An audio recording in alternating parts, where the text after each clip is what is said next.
Who will be the Big Ten's most impactful freshman? We're going to break it down on the Portal Podcast. Locked On presents The Portal, the daily podcast covering college football recruiting and everything NIL. Part of the Locked On Podcast Network. Your team every day. Welcome back to the Portal Podcast, where you get your daily recruiting, NIL, and transfer portal scoop. I'm your host, Brian Smith, longtime college football writer and recruiting analyst. Thank you for making the Portal Podcast your first listen each and every day. Today's show is brought to you by Monarch Money. Right now, you can take control of your finances with Monarch Money. Use code LOCKEDONCollege at monarchmoney.com for 50% off your first year. This is a fun episode because it's just about one thing. Who are the individuals that are true freshmen that will make an impact in the Big Ten this fall?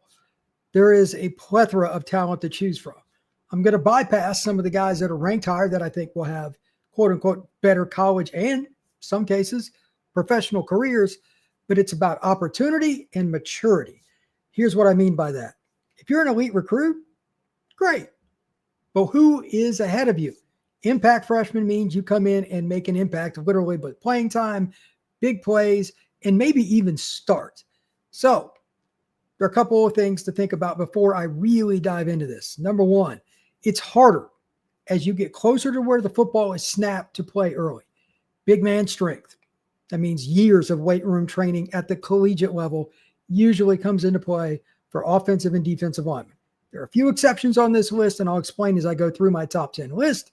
But overall, skill players are going to have the edge in that, and they're also going to be able to do so without even enrolling early. Some of these guys, even if they enrolled during the summer or even if they had, it wouldn't have made any difference because their God-given ability is a little bit different. Number two, it's about the team you play for, the offensive or defensive scheme. And then number three, this is also important, it's kind of the mindset. Certain guys just look at football differently and what they have to do. They're going to find a way to get on the field. So without further ado, here's number 10 and all the way down to number 1. Zadrius Rainey-Sale, linebacker, playing at the University of Washington. Many thought he was the top player in the state of Washington coming out this last year. He's going to play for the home state Huskies. 6'2", 220 pounds, give or take. Could play multiple roles for them, including the following. Like I said, it's still hard to play close to the line of scrimmage, but he could be a guy on special teams. He can be a player that helps him off the edge as a blitzer. And if nothing else, there's a good chance he will provide depth. Now, I'm not saying he's going to walk in and play. It's very difficult in today's game to place a freshman out there play after play after play because an opposing offensive coordinator is going to find him. They're going to do everything in their power to make him think using RPO, shifts, motions, unusual formations to put him in a bind for mental errors. The opposing teams know that. So I think he will play more of a role in terms of his ability to get on the field situationally, nickel package, blitz package, something like that. 1st and 10, not necessarily as much, but as Jeff Fish really tries to get the Washington program back on track, this is the kind of recruit that can help him. At some point this year, he's going to make some big plays for the Huskies. Number 9, this is a guy that some of you may not know as much about, but playing at St. Francis, one of the best programs in the country, they have so many good players. Some of them kind of get overlooked, as crazy as that is, because they just have guys going everywhere. Bama, Georgia, Auburn, all these programs down south that I'm familiar with, they recruit there. They don't go to Baltimore by chance. Either does Indiana University. Now, Byron Baldwin Jr. is a safety headed to Bloomington.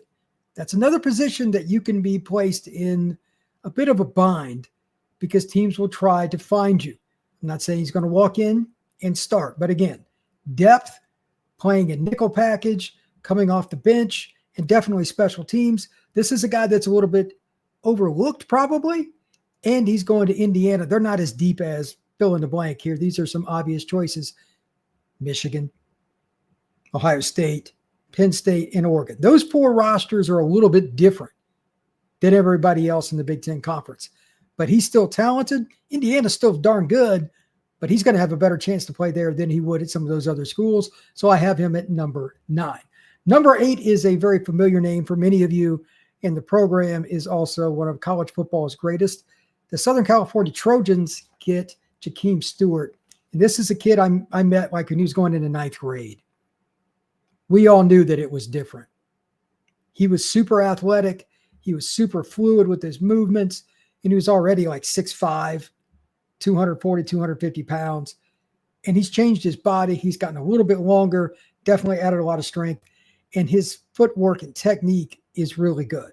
Now, USC could end up starting him at some point, and I might have him too low on this list. But I still revert to my original rule. The closer you are to the ball, the more difficult it is to play. That includes taking on the play-to-play punishment of being in the Big Ten as a defensive lineman. 2nd down and long, 3rd down and 10, anything of that nature, Jakeem Stewart can play right now. Can he handle 1st and 10 and be a starter for USC? Can he beat somebody out that's an older player, handle the run game, double teams? I'm not so sure about that because that just takes years of weight room. But technically, mentality, the want to, Jakeem Stewart is elite. He's going to have an impact for the Trojans. It's just a matter of how quickly and in what manner. If he's able to play rundowns, he could be the Big Ten Freshman of the Year, even over a certain quarterback everybody knows I'm going to talk about a little later in this pod. Yosei Epineza. This is another defensive lineman that I'm going to bring up. He's going to Iowa. These are the two rare guys in the group. They're elite recruits, him and Stewart. He's going to Iowa where his brother is there. He's got another brother that played at Iowa, is now with the Bills, and his father also played at Iowa. He's from Edwardsville, Illinois, and just an incredibly athletic young man, big-time talent in terms of all around. Like, he's really good in track and field. Everything he does all out. And that kind of mentality, as I noted at the top, is important. He has a want-to factor that's a little different. And no offense to Iowa, again, they don't have the D linemen that Penn State normally have, that Ohio State normally have, like the depth. He would probably play in some capacity at those schools, but if he ended up being one of the top 5 or 6 linemen as a freshman at Iowa, would it shock me? No. This kid is really good. He's a little more advanced technically than a lot of other guys coming out of high school. And Epinesa is really, really powerful for his age. I'm just curious, are they going to use him inside on 3rd and 8? Are they going to keep him on the edge? I'm not sure what Ferentz is going to do with him yet, but I love the kid's game. Epinesa is a really good player, and Iowa fans should be super excited. He's probably 3 and out for the Hawkeyes. Number 6, from South Florida, Cortez Mills, going to Nebraska. This is a wide receiver that has the athleticism, the speed, the change of direction to be Dylan Raiola's best friend, on occasion at least. Now, Nebraska's got some talented receivers. They got a good transfer that came in from Kentucky, etc. They're going to be pretty good. But you need depth. You need to be able to rotate. And at some point, injuries will pile up. You're going to have somebody that's out of the lineup. I will be surprised if in some capacity, and it wouldn't shock me if it ended up in my top 3 at the end of the year, if Cortez Mills ends up making a very big impact for the Huskers. He has all the attributes you're looking for. And again, their depth chart, while solid, it's not elite. He has a chance to be really good and really good fast. So the other thing with him, like some of these other young men, could they use Mills on special teams? Absolutely. I don't know if he'll be a return man, a gunner, or something like that, but Cortez Mills could certainly fill that bill. When we come back, the top 5 impact Big Ten freshmen. Ever wish managing your money felt a little bit easier? With Monarch Money, it certainly can be. Whether you're growing your savings, planning a big purchase, Monarch Money puts you in the driver's seat. It's like having your own personal CFO, giving you full visibility over your finances. Monarch Money is more than a budgeting app. It's a complete financial command center. You can track your accounts, investments, and spending all in one place so you can manage your money more effectively. For me, looking at things long term, I've always wanted to get a really nice truck later on in life and just do a resto mod, but you could do that for anything. It's about the amount of money you have to do what you want to do. Maybe it's a college savings for your grandkids or anything else.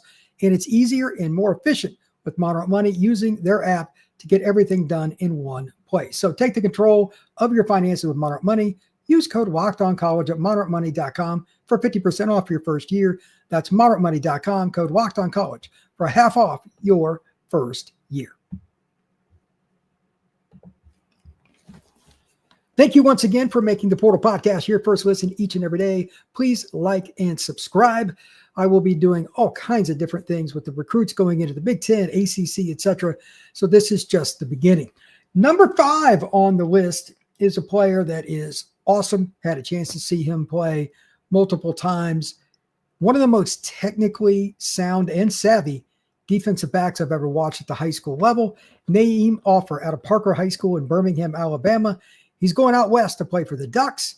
Dan Lanning and Oregon get a polished player. Could be a running back, a receiver, anything. But with his technical skills, Offered will start out at corner. Maybe he ends up playing some safety too. It's possible, but he could just be used all over. I don't know what it will be this first year, but there is no way in the world they're not going to find a way to use him. The Ducks may not win the Big Ten this year. They lost an awful lot, part of which from the secondary, but he's going to be a part of their plan. Again, mental focus, attention to detail, maturity.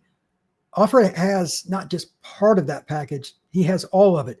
The way he trains, the way he plays in big moments, whether on offense or defense, when he was at Parker and helping them win a state title, he was the guy to put the nail in the coffin. He was the difference maker. I expect him to find a groove for the Ducks in some capacity this year, even if it's returning punts. There's going to be a play somewhere this year where Oregon wins a game and Offered is a part of that package. Number 4, this is a guy some of you probably don't know much about.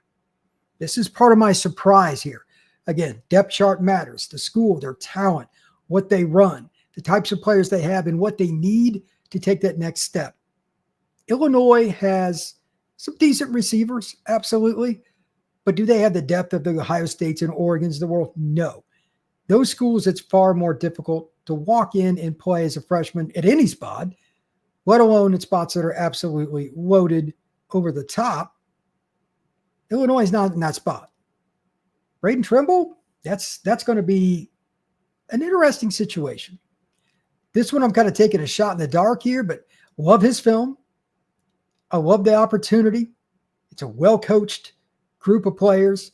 And again, I'm not expecting to come in and start at Illinois. I'm not a fool, but I know at some point injuries, opportunities, the type of team you're going against, maybe you play a little more 4 wide, maybe it's third downs. He's going to have a few big plays, and much like Offered, I expect him to have the opportunity to maybe be a special teams guy, be somebody that makes some big plays, but he can catch just 1 or 2 passes down the field or make one screen go to the house that helps Illinois win a game.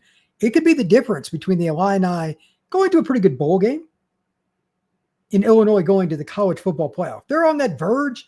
Like right now, FanDuel has them as an 8.5 win total. It's possible. Like maybe the biggest game on their schedule, I believe it's week 4. The Illini play at their rival, the Indiana Hoosiers in Bloomington. Maybe he has a punt return for 30 yards that sets up the game-winning field goal. I don't know, but I love this kid's film, and Illinois doesn't get that many receivers that are over 6 foot with the athleticism that Trimble has. Really good football player. Number 3, this is a kid that I think it's just shocking that the state of Florida let him leave. It's a microcosm of Florida State's and Miami's failure here. This is a kid from the Gainesville area. Nicholas Clayton, absolutely athletic as all get out, 6'3", 6'4", natural pass rusher from the weak side, getting in a 7 technique, getting in an angle right for where he wants to meet the quarterback, dip and rip around the offensive tackle. Everybody knows what's coming, and he can still do it. How does Wisconsin get that kid out of the state of Florida? Mind-blowing. For Ryan Herring and all the guys and the gals that follow Wisconsin, I go on Locked On Badgers once in a while. If this kid does not have an impact for y'all, there's a better chance than there would be otherwise for that coaching staff to no longer be in Madison this year.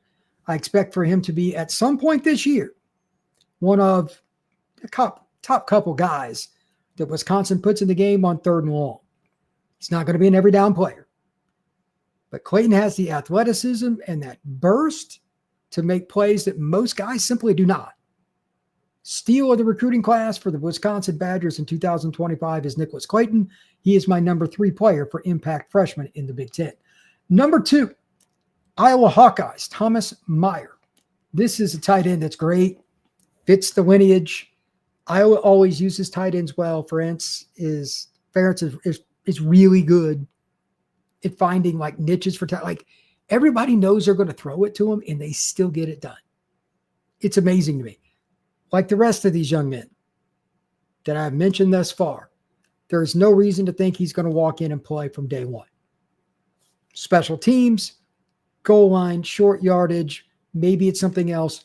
He's too good not to play in some capacity within today's game, especially because they've got a pretty darn good quarterback transfer coming into Iowa. Perhaps they find a way here to get him 10, 15 balls. And they're probably not a college football playoff team. Their win total by FanDuel 7.5. But he could help them get over that total. If he catches 10, 15 passes this year, would it surprise me? No. Athleticism, the ability to change direction, good catch radius. This is the kind of player that Iowa always develops. Why would I think it's going to be really any different this time? Number one should not surprise anybody. Quarterback Bryce Underwood out of Belleville, Michigan. Many people thought he was the most talented recruit in the class of 2025. I've seen him play live a couple of times, getting to know him a little bit at 7-on-7 tournaments, and just being around his personality and those that know him. He's a little bit different than most guys. The athleticism, the natural strength, he's 225, 230. The ability to run over somebody, make them miss, outrun them, all those things in addition to an insanely talented arm and a natural bravado for the big play, whether it's high school state playoffs, whether it's 7-on-7. Bryce Underwood is a very special talent. Will Michigan start him right away? I'm not going to get into that debate, but at some point this year, he's going to take over that offense. It could be game one. Wouldn't surprise me. He's the only guy on this list that I have that I'm projecting to start at some point this season, and I don't like true freshmen playing a lot, but Bryce Underwood is a grown man learning how to play college football this fall camp. Like, he enrolled early, all those things, but he has a long way to go. I get it, but he's going to make plays that nobody else for Michigan is going to make. He's going to make plays that, quite honestly, a lot of quarterbacks around college football will not make. And finally, he has the ability, if he picks up the offense and starts, this is a big if, starts learning some of the post-snap reads at the college level, cover 3 match and different things like that. If he can start picking some of that stuff up, he can help elevate a group of pass catchers for Michigan who should be good but aren't expected to be great because he buys them more time, he throws on time, etc. With Bryce Underwood's arm, with his overall gifts as a passer, very natural throwing motion, that could be the end of the year where Michigan's one of the hotter teams in the country. It would not surprise me. I think he's the easy pick as the number one player on this list. I just don't think anybody else has the capability, not only at quarterback, but just like coming in and starting as a freshman. It's so hard. He's a guy I think that will, and I could have put a lot of other guys on this list. This is just 10 of them, and I like all their films. But Underwood's a kid I've seen live, seen film, and he's been through the ringer for a long time because everybody knew he was special for several years, and he's always handled that challenge and rang the bell. So Bryce Underwood is my number one impact true freshman for the Big Ten Conference. Thank you once again for making the Portal Podcast your first listen each and every day. Truly appreciate you stopping in to get all your latest recruiting, NIL, and transfer portal news. It's a lot of fun for me. We'll be doing a lot more of these. We will see you again soon.